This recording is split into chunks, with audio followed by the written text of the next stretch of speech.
চাইতে ইনশাআল্লাহ আমরা এবারে কাপ নিব। সংযুক্ত হবে ইনশাআল্লাহ, কারণ নেক্সট টাইম আমরা ইজিপ্টের সাথে লড়াই করতে যাচ্ছি। মো সালাহ ready to fight.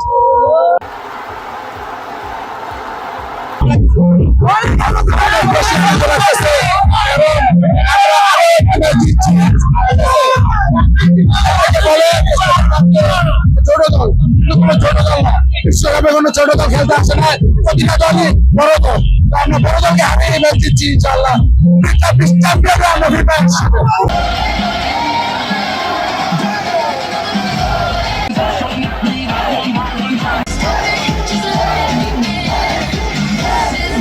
Three piece যে আমাদেরকে বলে, আমরা থ্রি পিস কার সাথে খাইছি? ক্রোয়েশিয়ার সাথে। আমরা ক্রোয়েশিয়াকে থ্রি পিস পরাইছি। আপনারা জার্মানির সাথে 7 আপ খাইছেন।